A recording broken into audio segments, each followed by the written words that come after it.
Bonjour tout le monde et principalement félicitations aux personnes qui vont démarrer leur programme peut-être aujourd'hui, demain. Et en fait, je vais vous parler de notre mesure, de notre cuillère mesure. Alors, on n'en a pas besoin pour pas mal de produits. Par exemple, la multifibre, vous avez déjà la cuillère intégrée dedans. Donc, vous êtes tranquille, une mesure, la mesure qui est dedans, la petite cuillère qui est dedans, ça vous donne 5 grammes de fibres. Donc, ça, c'est intéressant. Ensuite, vous avez d'autres produits comme le skin collagène. Là, c'est pareil, vous avez votre cuillère. Pas de problème, vous avez votre mesure, c'est tout bon, nickel. Maintenant, vous avez, pour ceux qui connaissent le TriBlend, un excellent produit à rajouter, par exemple, dans son smoothie matin. Eh ben, la cuillère aussi, la mesure vous est proposée avec chaque paquet. Donc, pas de problème, vous n'avez pas besoin de la mesure non plus. Ou pourquoi on a besoin de la mesure? Eh bien, la mesure, en fait, elle va vous permettre de mettre juste la bonne quantité de votre F1.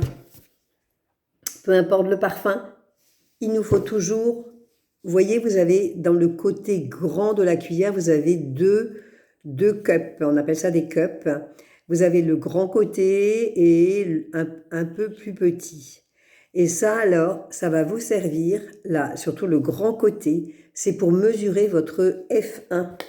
Et la F1, eh bien, c'est toujours 2 cuillères, quoi qu'il arrive.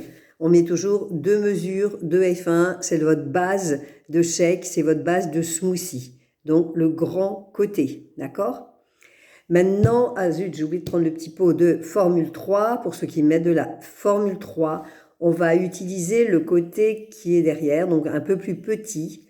Et cette petite partie-là, pour la F3, va vous donner 5 grammes de protéines.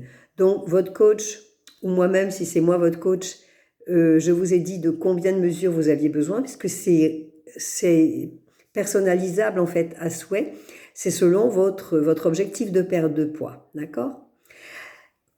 Au lieu de la F3, à rajouter à notre F1, on a également le mélange vegan ou la PDM. Il y en a qui connaissent aussi le mélange pour boissons protéinées appelé PDM, c'est plus rapide à dire, ou le mélange vegan. Moi, j'adore le mélange vegan parce qu'il est un petit peu moins sucré. Je trouve ça vraiment parfait. Et alors là, il faut savoir que si vous le faites, par exemple, votre shake à l'eau, c'est vrai que ce produit, il est génial, mais encore faut-il savoir aussi quelle quantité mettre dans son shake. Je m'explique.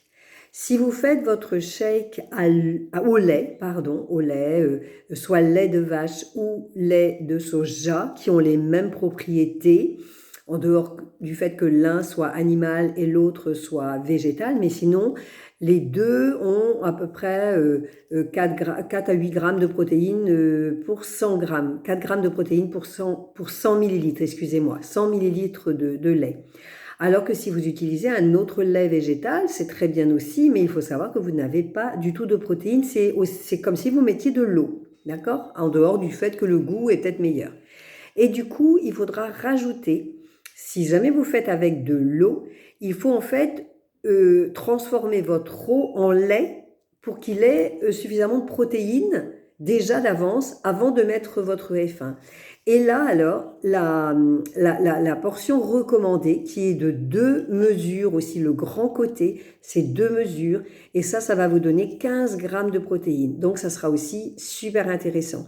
Et si votre coach a bien fait votre bilan, vous a calculé votre besoin en protéines, eh ben vous allez tout de suite comprendre par rapport à la mesure que vous utilisez, eh bien combien de grammes de protéines vous allez avoir dans votre shake et de combien vous en avez besoin. Voilà, j'espère avoir été claire.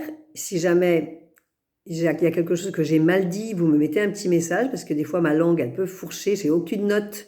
Je suis sans filet, donc n'hésitez pas à me mettre des petites remarques. Ah, j'ai oublié. À quoi ça sert ça? Parce que je vous ai parlé des grands côtés, mais je ne vous ai pas parlé des petits. Puis il y a beaucoup qui se disent, mais à quoi ça sert? Alors, à quoi ça sert? Eh bien, vous avez la boisson au thé, par exemple. Eh bien, pour une grande tasse, vous pouvez utiliser le tout petit côté. Perso, pour moi, c'est trop. Moi, j'en mets moins. Mais ça, c'est aussi une histoire de goût. Mais ça peut vous aider. En fait, c'est facile, ça rentre bien dans le pot.